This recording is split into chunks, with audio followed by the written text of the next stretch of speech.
Whether you operate one forklift or thousands, one location or hundreds, the new My Toyota customer portal can help you optimize your operation and material handling equipment. This one-stop, free-to-use platform is designed to help you take control of your information and make smarter decisions, all at the touch of a button. Register and access your data today at my.toyotaforklift.com. That's my.toyotaforklift.com. With e-commerce off the charts, many small and growing warehouses are asking, how can I get ahead when my warehouse is barely keeping up? The answer is future-ready warehouse tech from Zebra Technologies. Warehouses can simplify and upgrade all processes, from automated inventory management to hands-free picking, with Zebra's tailored, scalable mobile solutions. They're simple and intuitive. There's never been a better time to upgrade for success with Zebra. How can your warehouse get ahead? The answer's in black and white. Get the answers at zebra.com/theanswer. That's zebra.com/theanswer.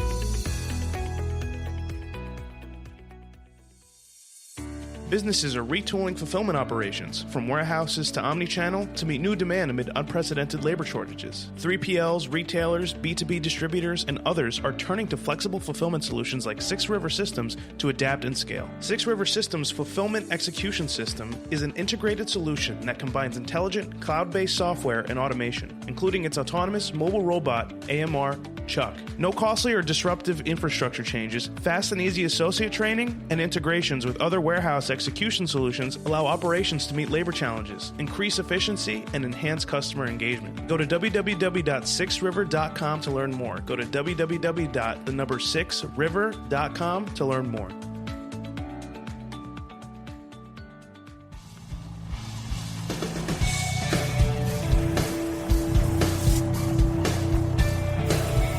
The New Warehouse Podcast, hosted by Kevin Lawton, is your source for insights and ideas from the distribution, transportation, and logistics industry.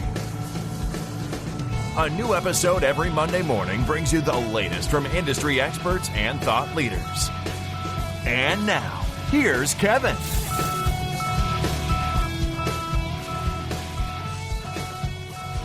Hey, it's Kevin Lawton with the New Warehouse Podcast, bringing you a new episode today. I am back at Procensis today. Last time I was here, we were in the Procensis Solution Center 1.0. Now we're in the Procensis Solution Center 2.0, which is, I guess, maybe twice the size, maybe 3 times the size, actually. Very nice.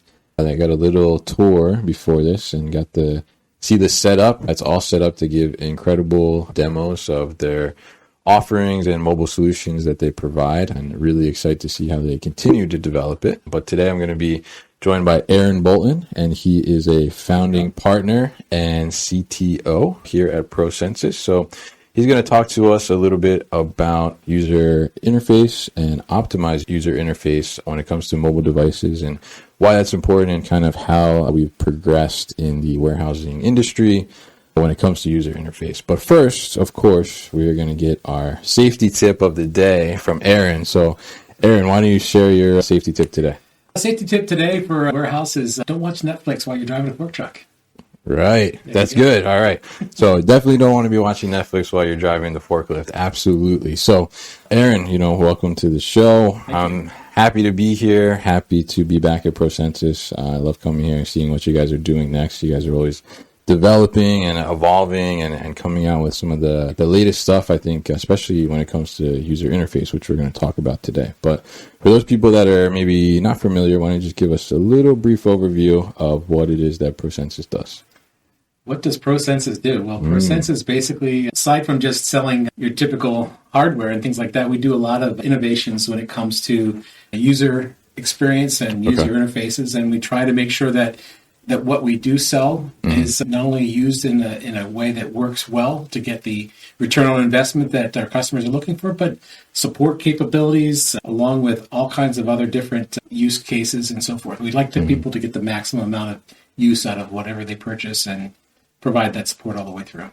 All right, great. And I think the last time we were here, we talked a little bit about some of the hardware aspects with Ed, but we're going to talk today more about the user interface. And as Aaron said, that's one of the things that they really excel at is providing an amazing user interface for your employees and your workers in the operation to make them more productive and and make their job more enjoyable as well, because it's definitely easier to use. And we'll talk about how we get to that portion. But I think today what's cool on the podcast, this is the New Warehouse podcast first, is we're going to actually have some visuals on the video. So let's, I guess, start from maybe the beginning of user interface, we could call it, right? So what are we looking at in terms of, what was the old school of user interface for warehousing devices? You bet. So, traditionally, when you had user interfaces for wireless devices for in warehousing and so forth, it was something along like the lines of what this device is. So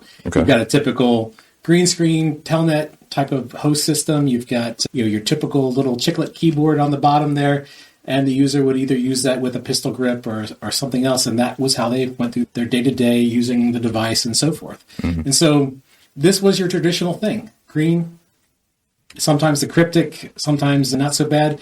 And then they kind of went from the green screen technology to now you're doing more of like web interfaces, like, for example, with SAP, ITS Mobile. You have these labels, though. You see them, it's like not really very clear labels on what they are for, but so they look like little buttons, but they're not very descriptive. Like, what do they do? Right. Correct. Exactly. And there was always the training of a user for these types of devices always took a long time to do as well. So sometimes the onboarding process could be anywhere from weeks and months, and then what can you do with that?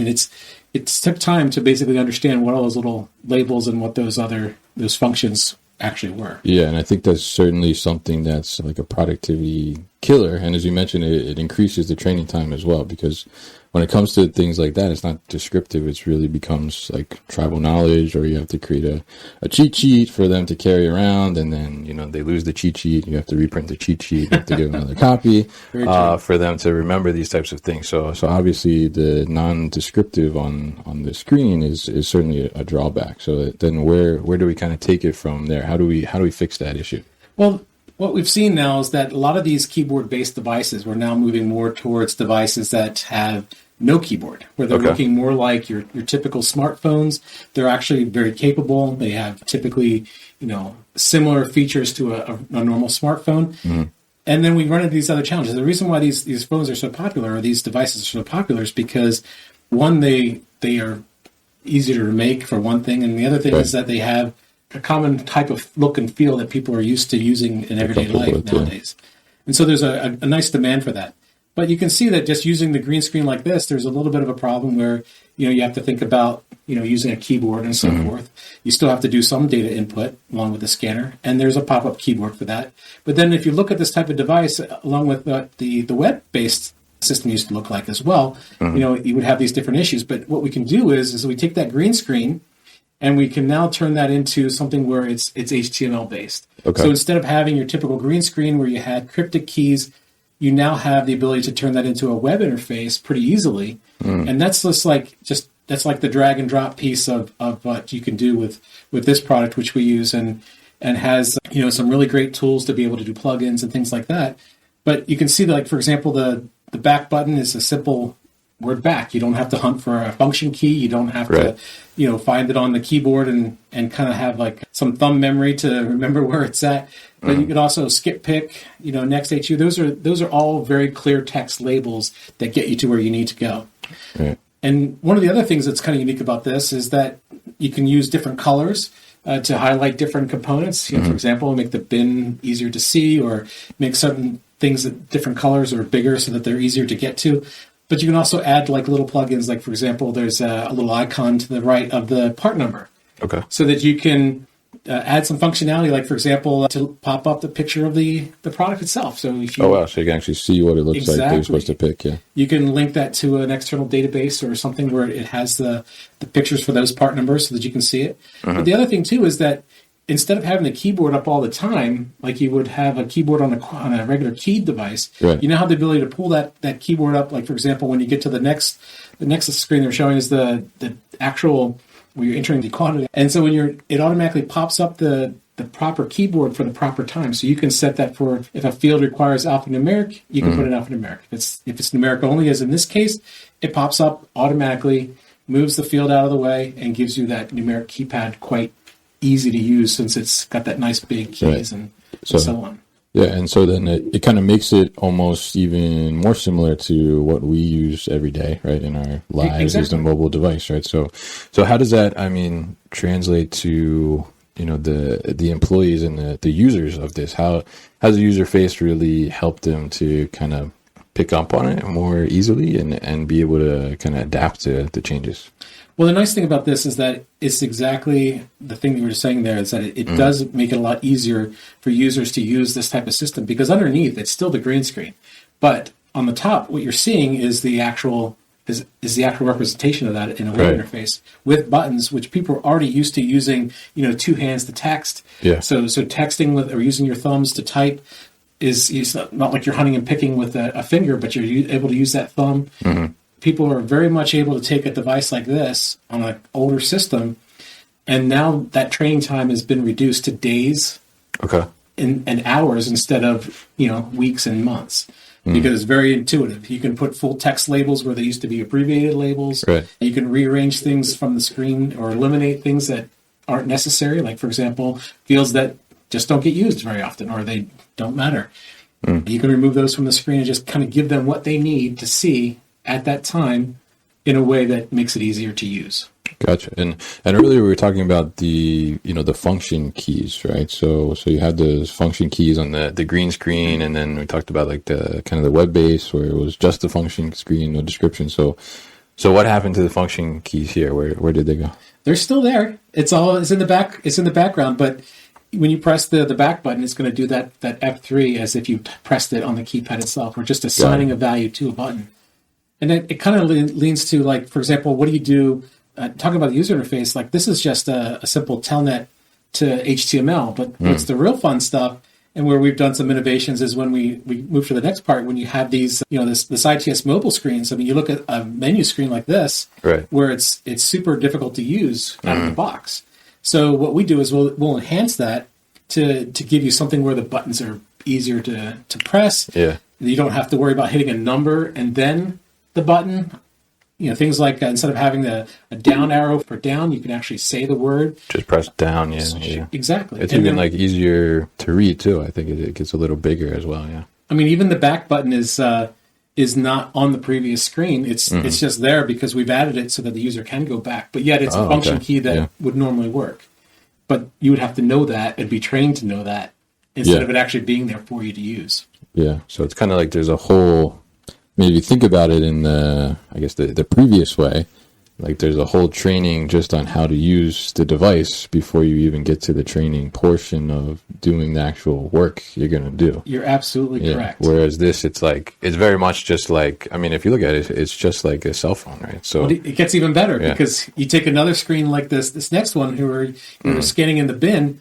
I mean, you look at those labels. I mean, they're horrific in a sense because it's so standard.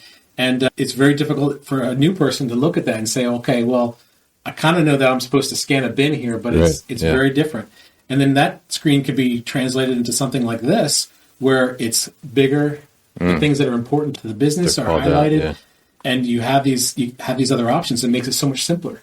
And the training times on this type of interface, like you said, are so much easier because you've got this versus the previous screen, and gosh, I mean, heck, if I was coming into a new system, or you have these workers today, especially in the gig economy, where people are only coming in for a day or two to work. A little bit, yeah. And then you have a system like this versus the previous screens. It's so much easier for them just to jump in, get to work, know what they're doing, and be able to, get the pay that they're looking for, and then the business is able to get the work that they need. Yeah, I think that's a huge thing, because even like the training, you don't want to invest a lot of time, because I think even though, you're talking about the gig economy, people are in and out, and, I think the environment is so competitive too that, people are, they're jumping ship just for like 50 cents more an hour or something, and some other bonus that another warehouse is offering. So, when you have turnover that you can't necessarily control as much, you want to get people up and running as fast as possible. So that really makes it possible. I mean, I can see the difference, and even just, I think the initial look at it is like, so if I came in to the job and I pick up the device for the first time, I look at it, it's like, it seems more inviting, I guess, in a sense. It's not It's very like, journal. it doesn't look like oh my God, like what am I going to do with this? Like, what is this? So very cool stuff. And so I see, on this one here, it looks like, we've enhanced the buttons as well, but I think you guys go even further as well to do the rest, right? Well, so there's the next one. Basically, for example, when you're entering in fields, you don't sacrifice any of those things, because most Right. people think of, modernization, that's green screen to HTML. That's becoming more of a known thing. Yeah. But they don't think about that you could do the same type of thing with a web interface. Like for this one, the modernization of this one is that you can still do the pop-up keyboards to match, just like you were doing before. So the right keyboard at the right time. Yeah. You can still do the plugins, any type of plugin that you want to do, and you have all these choices and options that you can do to provide functionality that maybe you don't want to go back to the business system and put time and money into adding functionality. If it could be done here, then let's do that. Like we have some customers that like to add multiple steps into one button. So they would add a new button on the screen, and it takes them forward through anywhere from 5 to 20 screens, automatically putting in data into fields and so forth to take advantage of that modern and optimized interface. Very interesting. So it's very flexible too. It sounds like and customizable, right? So I think it's really an incredible thing. And I think I do have one question, I guess, for user interface for you. Like, why did we not do this kind of thing before? We'll be back after a quick break. You hear a lot about supply chains these days, because if the past couple years have taught us anything, it's that an efficient, well-managed supply chain is absolutely critical to keeping businesses successful and consumers happy. I'm Will Haywood, and I host a podcast called All Business, No Boundaries, where we talk about supply chains, how they work, what happens when they don't, and the innovations that are redefining what's possible in the world of logistics. Join me for insightful interviews with thought leaders and industry experts. We discuss how optimizing supply chains can break down the barriers that are holding businesses back. That's All Business, No Boundaries by DHL Supply Chain. Listen and subscribe wherever you get your podcasts.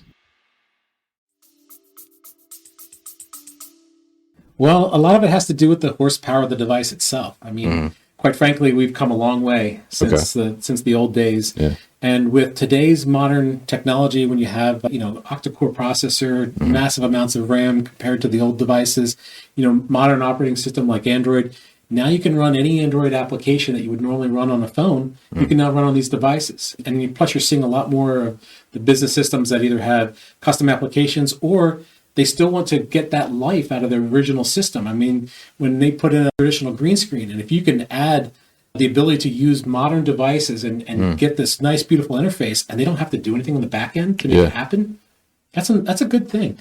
I mean, one of our bigger projects that we've done, we took probably an old green screen system that had been developed over probably a decade, which had been done by different developers, so the screens all looked different. Sometimes even navigating the screen was different. And we were able to take it and put a modern interface on it so that their entire system looked like it was clean, one common interface, everything worked exactly the same no matter what was underneath. And there's training times were significantly reduced, as well as increasing their productivity and getting the users to a much better state and help their business.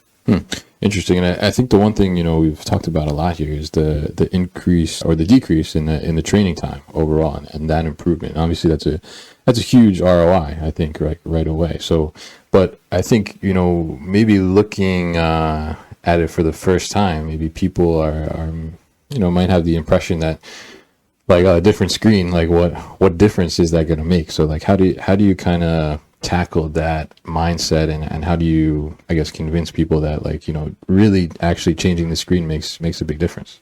Well, that's one of the beauties about a place like this, is that we actually show people, here's how you can do it one way, and here's how you do it traditionally. And this is the kind of time benefit that you gain just in process.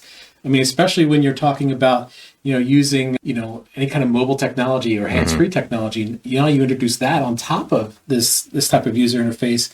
The gains are just tremendous because, again, people have gotten to the point now where they're used to using this type of device. You've got the keyboard that's a pop-up. You're able to navigate it just as easily as you would a normal phone that you use every single day.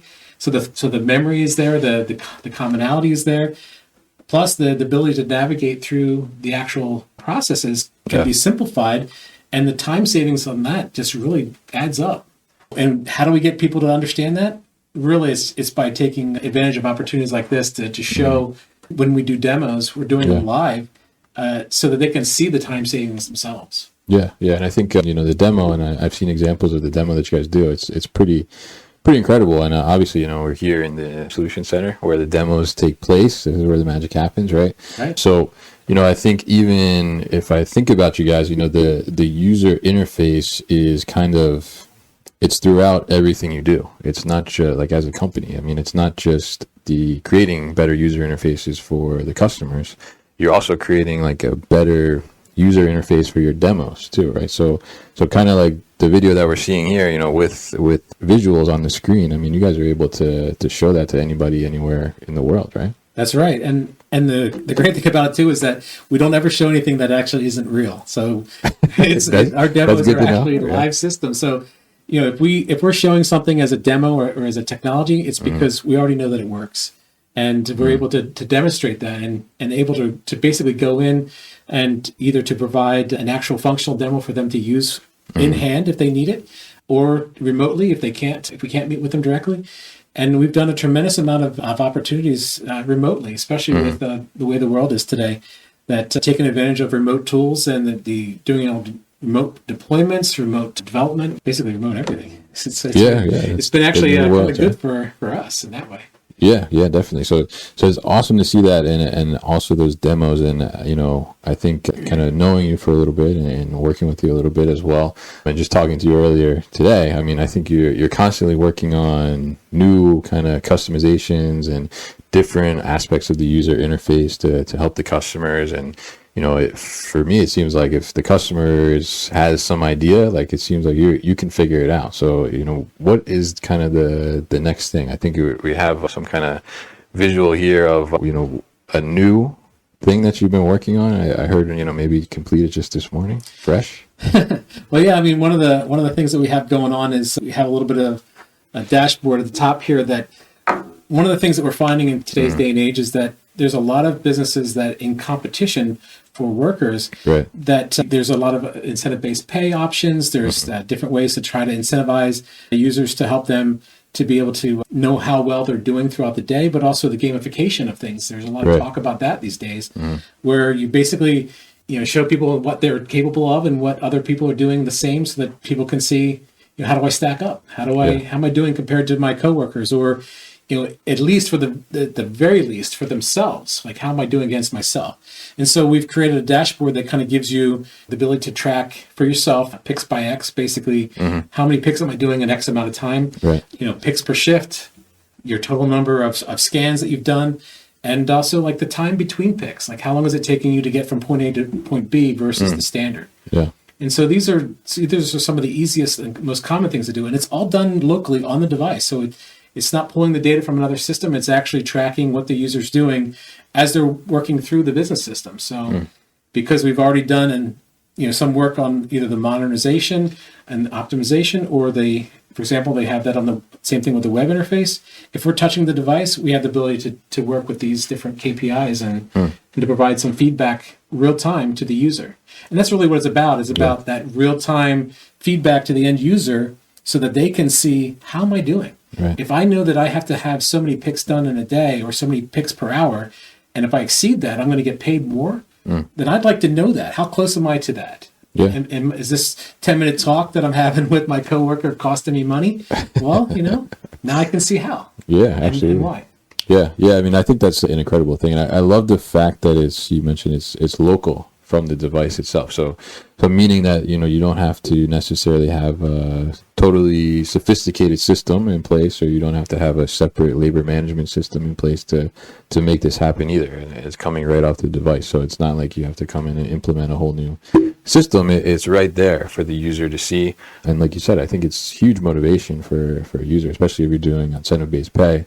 And, you get to see, like you said, that 10-minute conversation is hurting your pocket potentially, right? So I think it's a really good thing because, in my experience too, I've seen, where sometimes employees, they don't know how they did until maybe the next day or at the end of the week or something like that, because the company doesn't necessarily have a system in place that can easily extract that data or give it to them real time. So being able to add that in and I think give that visual to the employees is a huge thing. So it's a huge step in a big direction, I would say. So what else in terms of, user interface do you think you guys have coming up next, or what are some things you're working on?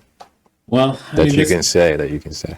Well, one of the things is definitely being able to take something like this and either tie that into a labor management system, or to, if someone doesn't have a labor management system, being able to kind of provide I don't want to call it a poor man's LMS, so to speak, but something along those lines where, labor management systems can be very cost prohibitive for smaller businesses or even sometimes larger businesses. But if you have something like this, it gives you that opportunity to, pull that. We want to also be able to pull that data and aggregate it if possible in the future. But we're always innovating with different mobile technologies. There's heads-up display devices that are working out really well. Some augmented reality, pure voice-based systems.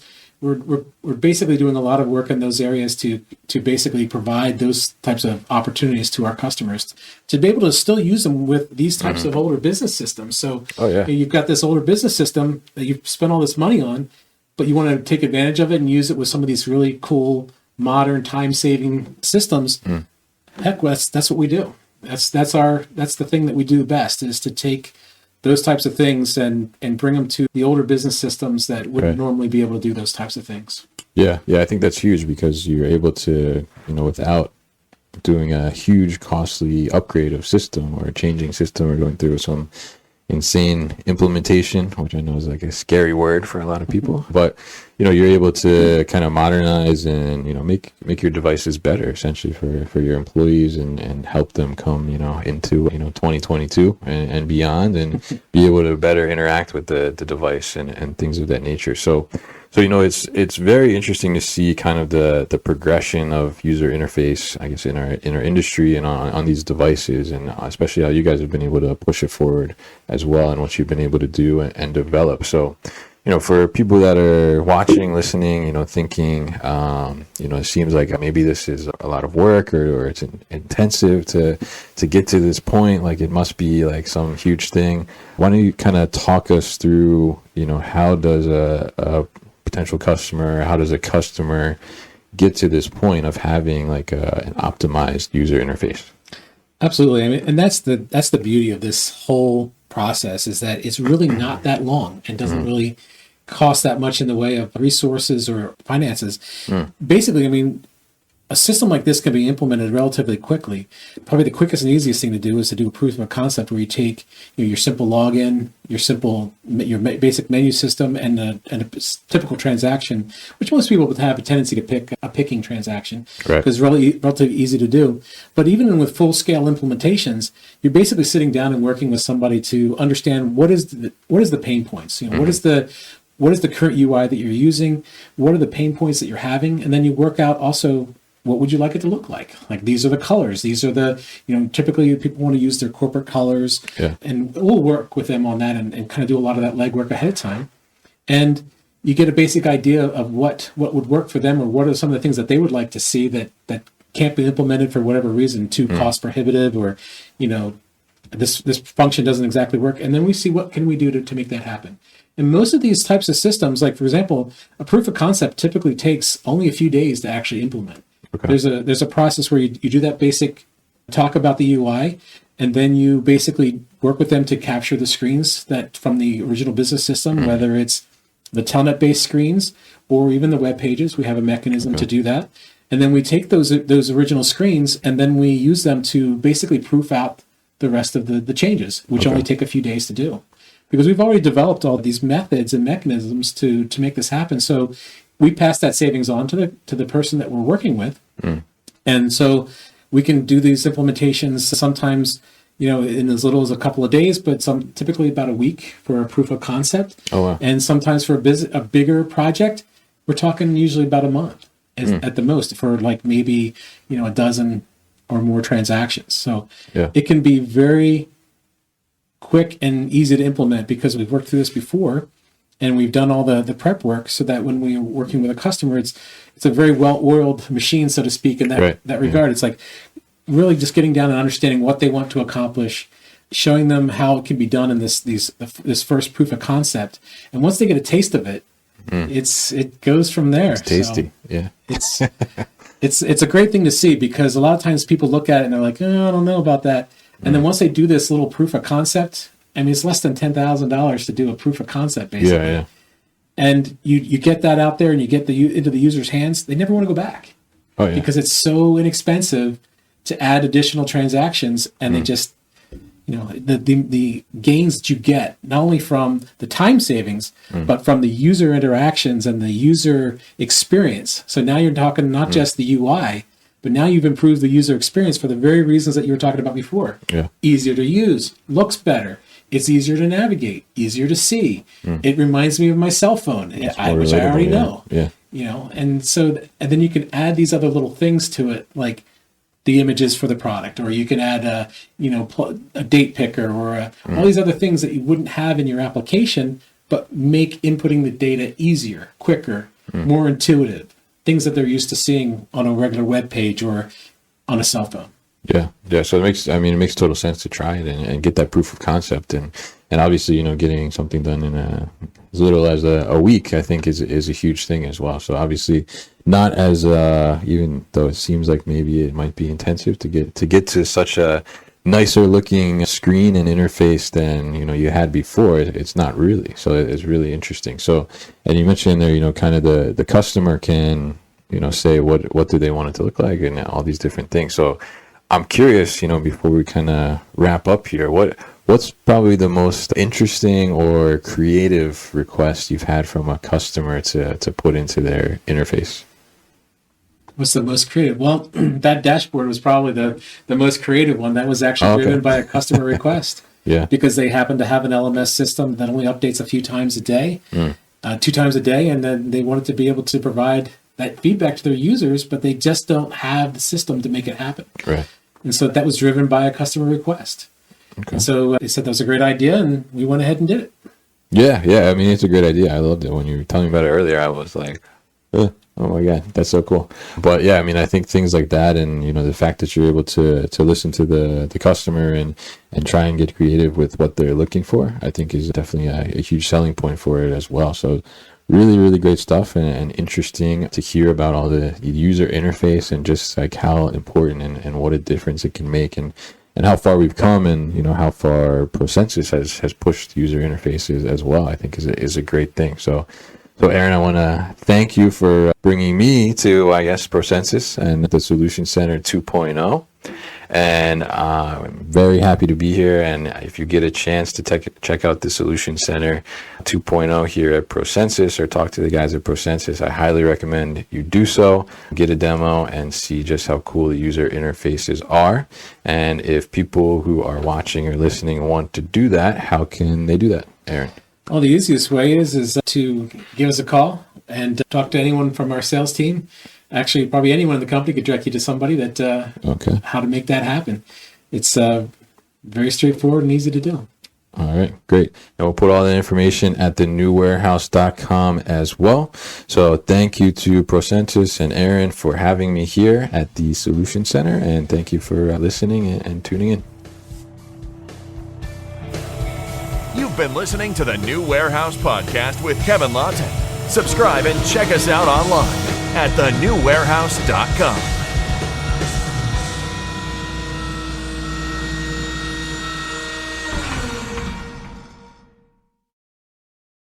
Thank you for listening to this episode. If you want more content from the New Warehouse, check out our new video series called All Hands on LinkedIn. Just search for the New Warehouse on LinkedIn and follow along.